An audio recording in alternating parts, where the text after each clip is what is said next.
বাংলাদেশে একটা ভূমিকম্প হয়েছে হ্যাঁ, এবং এই ভূমিকম্পে এই যে দেখা যাচ্ছে ঢাকা রাস্তায় এই যে মানুষে যে হামাগুড়ি দিচ্ছে এবং মানুষজন ঘর থেকে বের হয়ে আসছে। শুক্রবারে ভূমিকম্প, তো অতএব লোকজন তো বেশি অফিসে থাকার কথা না, অফিস টফিস তো বন্ধ। তো এখন এই যে ভূমিকম্পের যে পরিস্থিতি, একেবারে থরথর করে কাঁপতেছিল। ইন্টারেস্টিং ব্যাপার হচ্ছে ভূমিকম্পটা যে খুব শক্তিশালী তা কিন্তু না, মাত্র 5.7 মাত্রার ভূমিকম্প হয়েছিল। এই যে দেখেন যে চলতে চলতে গাড়ি কিন্তু থেমে গেল। তো লোকজন কিন্তু ভয়ে এদিকে ছুটাছুটি করছে, এবং খবরে যেটা জানলাম যে বড় বড় বিল্ডিং নাকি হেলাদুলা করছে। তো 5.7 মাত্রার ভূমিকম্প, এটা কিন্তু তীব্র মাত্রার কোনো ভূমিকম্প না, অত্যন্ত গড় মাঝারি মানের একটা ভূমিকম্প। এটা যদি 6 মাত্রার উপরে উঠতো তাহলে এটাকে খানিকটা তীব্র বলা যেত, বাট 6 মাত্রার নিচে যেহেতু, অতএব এটা অত্যন্ত সাধারণ একটা ভূমিকম্প। বাট তারই ধাক্কায় এই যে বাংলাদেশে বড় বড় বিল্ডিং রীতিমতো হেলাদুলা করছে, এবং মনে হচ্ছিল যে কোনো মোমেন্টে হয়তো বা ভেঙে ধসে পড়বে। লোকজন কিন্তু ভয়ে ঘরের বাইর তো হয়েছেই, রাস্তাঘাটে লক্ষ লক্ষ লোক নাকি বের হয়ে আসছে, বিশেষত ঢাকা শহরে। তো একেবারে অত্যন্ত সাধারণ মাত্রার একটা ভূমিকম্পে যদি এই অবস্থা হয়, এইটা যদি জাস্ট 6 মাত্রা ক্রস করতো তাহলে এই ঢাকা শহরের কী অবস্থা হতো। আমরা তো জানি যে ঢাকা শহরে যে বিশাল বিশাল অট্টালিকা গড়ে উঠছে কোনো রকম প্ল্যান পরিকল্পনা ছাড়া, এবং অধিকাংশ যে বিল্ডিংগুলো এগুলো কিন্তু ভূমিকম্প প্রতিরোধীও না। তো এখন এটা যদি ধরেন 6.5 মাত্রা অথবা 7 মাত্রা এ ধরনের কোনো ভূমিকম্প হতো, তাহলে এই ঢাকা শহরের অধিকাংশ বিল্ডিং তো রীতিমতো ধসে পড়তো। এটা কিন্তু বলা যায়, এবং সেক্ষেত্রে বাংলাদেশের কি অবস্থা হতো। তো আমি আসলে চিন্তা করছিলাম যে ঘটনা কি, কথা নাই বার্তা নাই, হঠাৎ করে এই বাংলাদেশে ভূমিকম্প হওয়ার রহস্যটা কি, যেখানে বাংলাদেশে হয়তো অচিরাত যেখানে আল্লাহর বিধান ইসলামী শাসন চালু হবে।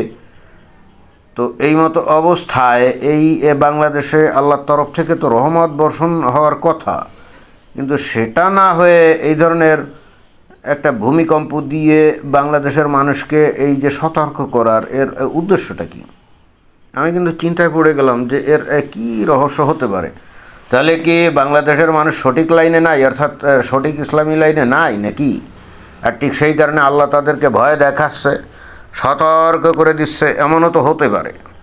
কিন্তু বিজ্ঞানীরা বলে এই ধরনের ভূমিকম্প হয় ওই যে পৃথিবীর ভূত্বকের নিচে যে টেকটনিক প্লেটগুলো আছে, ওই টেকটনিক প্লেটগুলো যদি একটা অন্যটার সাথে ধাক্কা খায় তাহলে নাকি ভূমিকম্প হয়। এটাই হলো বিজ্ঞানীদের বক্তব্য। এবং যেমন এই যে জাপানে, সেখানে ওই প্লেট দুইটা একেবারে মুখোমুখি, এবং এই জন্য প্রতিনিয়ত সেখানে ধাক্কাধাক্কি হয় বলে জাপান হলো একটা ভূমিকম্পের দেশ।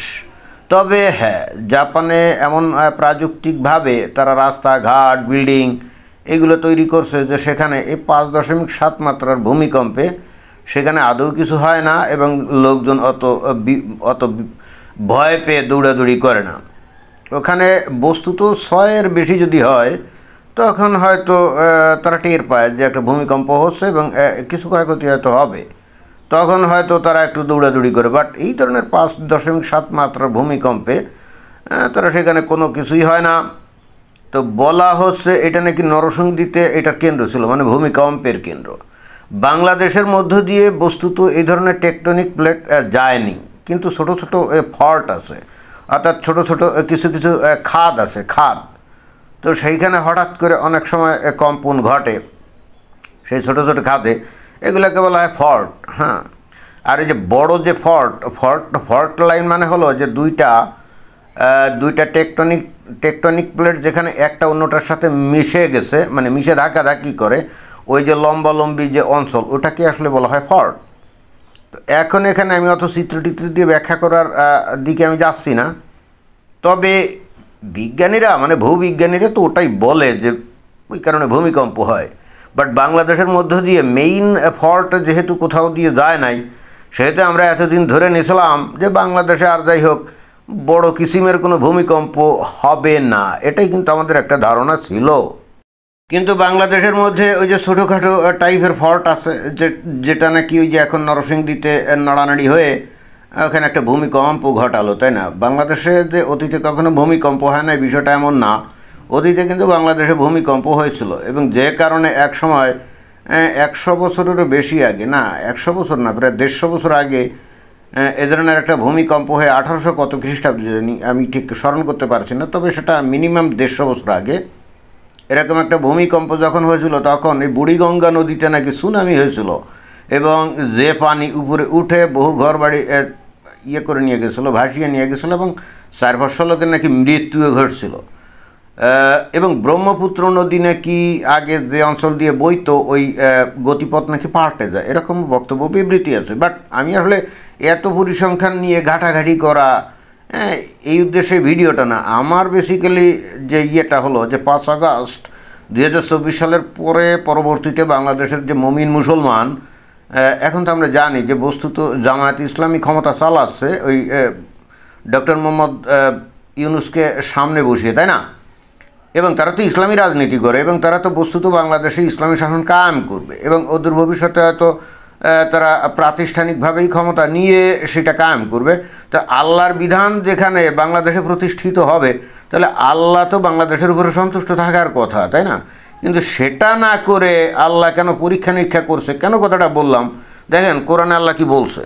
সূরা আল বাকারা 155 নম্বর আয়াত, এখানে আল্লাহ বলছে যে তোমাদেরকে ভয় ও ক্ষুধা এবং ধন সম্পদ, জীবন ও ফল ফসলের ক্ষয়ক্ষতি কোনো কিছুর দ্বারা নিশ্চয় পরীক্ষা করব, অর্থাৎ এসব কিছু দ্বারা আল্লাহ পরীক্ষা করবে। ধৈর্যশীলদেরকে সুসংবাদ প্রদান করো। তো এখানে তো আল্লাহ যে ভয় দেখাচ্ছে, তাই না? ভয় এবং ক্ষুধা, এখানে অনেকগুলো আইটেম আছে, নানা কিসিম দিয়ে আল্লাহ কিন্তু পরীক্ষা করে। তো তার মধ্যে একটা হলো ভয় দেখানো, তাই না? তো এই যে ভূমিকম্পটা, এটা তো অবশ্যই ভয় দেখানো, এটার পর্যায়ে পড়ে না। সারা বাংলাদেশের মানুষ, বিশেষ করে ঢাকা শহরের মানুষ তো ভীষণ ভয় পাইছিল। বাংলাদেশে গাঁও গ্রামের মানুষ হয়তো ওই রকম কোনো ভয়টা তেমন পায় নাই, কারণ গাঁও গ্রামের মানুষের যে বিল্ডিং টিল্ডিং আছে এগুলো একতলা, অথবা অনেকেই হয়তো বিল্ডিংয়েই বসবাস করে না, তারা হয়তো ওই যে টিনের ঘরে টরে বসবাস করে, তাই না? তো তাদের তো ভূমিকম্প হলে ভয় পাওয়ার কিছু নেই, সেগুলো তো আর ভেঙে মাথার উপরে পড়বে না। তো ঢাকা শহরে লাখ লাখ লোক এই যে ভয় পাইলো, আর গাঁও গ্রামে ভয় না পাইলেও অ্যাটলিস্ট যখন মাটি থরথর করে কাঁপে তখন তো আল্লাহু আকবার করে চিল্লা চিৎকারও করে, আমরা দেখি শুনি। তাহলে আল্লাহ কী কারণে ভয় দেখালো? এই যে যেখানে বাংলাদেশের মানুষ অনেক দিন পরে তাগুদি বিধানকে ছুঁড়ে ফেলে দিয়ে ইসলামের রাস্তায় ফিরে এসে বাংলাদেশে ইসলামী শাসন কায়েম করার জন্য দৃঢ় প্রতিজ্ঞ হয়ে হয়তো অসিদের সেটা তৈরি হবে, তাহলে এই মোমেন্টে আল্লাহ কেন ভয় দেখাবে? এটাই হলো আমার প্রশ্ন। ধন্যবাদ।